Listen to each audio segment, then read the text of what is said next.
सर्दियों का मौसम शुरू होते ही हमारी स्किन ड्राई होने लगती है। आम भाषा में इसे स्किन का रूखापन भी कहते हैं। मतलब फेस, हाथ, पाँव या शरीर के कई हिस्सों में रूखेपन की वजह से खुजली होने लगती है। कई लोगों को हर सर्दी में इस समस्या से दो चार होना पड़ता है। वहीं कुछ लोग पुराने नुस्खों से अपनी ड्राई स्किन को ऑयली बनाने में जुटे रहते हैं, जैसे नहाने के बाद कोई क्रीम या तेल लगा लेना या फिर बॉडी लोशन या मॉइस्चराइजर के जरिए स्किन के रूखेपन को दूर करना। लेकिन अक्सर ये देखने में आया है कि इन सब के बावजूद भी हमारे स्किन में ड्राइनेस रह जाती है और हमें खुजली यानी कि ईचिंग से दो चार होना पड़ता है। आज हेल्दी नेशन की इस सीरीज में हम आपको स्किन के रूखेपन को लेकर कुछ अहम जानकारी देंगे। नमस्कार, मैं हूं अदिति शाह और आप देख रहे हैं न्यूज नेशन का डिजिटल प्लेटफॉर्म। सर्दियों का मौसम शुरू हो गया है। आप घर से बाहर निकलने से सर्दी से बचने के लिए कई कपड़े पहनते हैं। Inner, casual wear, sweater, jacket, इतना कुछ पहनना आपके लिए ज़रूरी भी हो जाता है क्योंकि सर्दी का मौसम आपको कब बीमार कर दे कुछ पता नहीं। लेकिन इस मौसम में इतने कपड़े पहनने से कई बार ये भी देखने में आया है कि जब हम घर लौटकर कपड़े उतारते हैं तो स्किन पर अचानक से खुजली होने लगती है। आप लगातार खुजली करते हैं और नतीजा उस जगह पर लाल चिकत्ते या निशान पड़ जाते हैं। हमने इस बारे में अपने स्किन स्पेशलिस्ट डॉक्टर धीर से जानने की कोशिश की तो उन्होंने क्या बताया है, सुनिए। जैसे ही सर्दियाँ आती हैं, नमी की कमी के कारण हमारा चमड़ी कमज़ोर हो जाता है। एक तरह से उसका जो बैरियर नॉर्मल प्रोटेक्शन होता है, जो वो बचाव करता है भारी एलिमेंट से या भारी चीज़ों से, वो कमज़ोर हो जाता है। तो इसी कारणवश रैश और इचिंग ये दोनों साथ साथ ही चलते हैं। जब भी हमें रैश होता है साथ में संबंधित खुजली होती है और सूखापन हो जाता है चमड़ी में बहुत ज़्यादा, जिस वजह से खुजली बढ़ती चली जाती है। तो इसी वजह से खुजली होती है। सूखापन प्राइमरी कारण होता है खुजली होने का।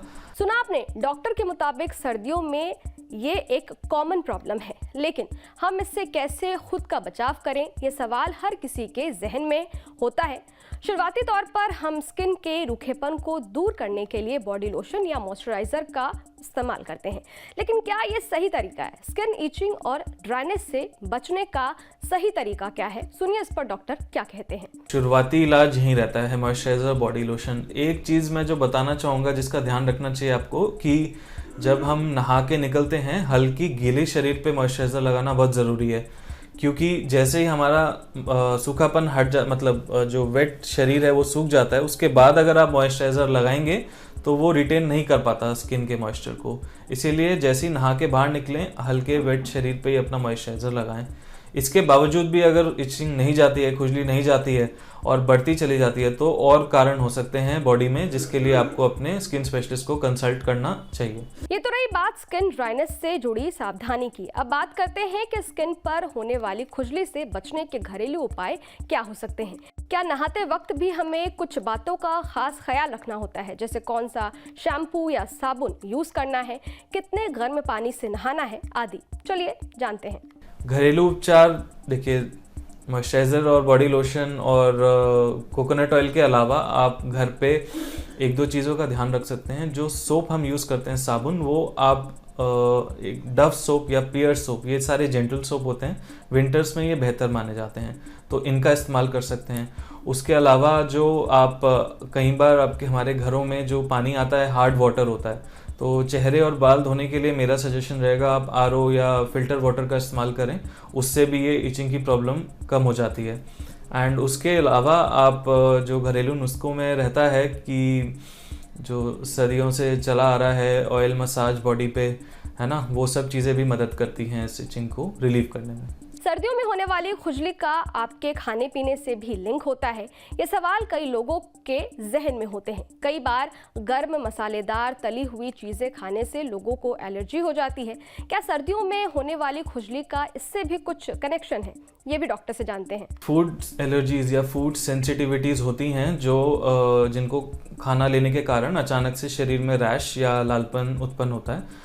आमतौर पे जो असली फूड एलर्जीज होती हैं वो स्पेसिफिक खाना खाने के 1 घंटे के अंदर वो रैश आ जाता है, तो आप आराम से उसको आइडेंटिफाई कर पाते हो कि हाँ, इस खाने के 1 घंटे के अंदर मुझे हो रहा है, तो वो कारण हो सकता है आपकी एलर्जीज का। वो बहुत कम लोगों में होता है, 1% से कम उसका इंसिडेंस है, तो बहुत ही रेयर होता है। ज़्यादातर लोगों में क्या होता है कि कुछ ऐसी चीज़ें खाने के बाद हमारी बॉडी में हिस्टामिन रिलीज होता है जो इचिंग कराता है। तो इसमें खट्टा खाने जो होते हैं, सिट्रस फ्रूट्स होते हैं, नींबू और मिर्च मसाले वाली चीज़ें, ये ज़्यादा लेने से हिस्टामिन रिलीज ट्रिगर होता है। तो जिन लोगों में चमड़ी की प्रॉब्लम रहती है तो उनमें ये खुजली बढ़ा देती है। तो इन खाने वाले पदार्थों को थोड़ा ध्यान से लीजिए, खासकर अगर आपकी चमड़ी में कुछ रैश रहता है या आपको इचिंग की प्रॉब्लम रहती है। तो सुना आपने सर्दियों में होने वाली खुजली से बचने के उपाय, सावधानियां और घरेलू उपचार हमारे हेल्थ एक्सपर्ट्स ने आपको बता दिए। अब इन सर्दियों में अपने स्किन का ख्याल रखें। नहाते वक्त साबुन या शैम्पू का अच्छे से चयन करें। नहाने के बाद गीली स्किन पर ही मॉइस्चराइजर या बॉडी लोशन लगाएं। खाने को लेकर सावधानी बरतें और ज़्यादा दिक्कत होने पर तुरंत अपने डर्मेटोलॉजिस्ट से संपर्क करें। Have a healthy winter. कैसा लगा आपको हमारा ये एपिसोड? कमेंट बॉक्स में ज़रूर बताइएगा। शुक्रिया।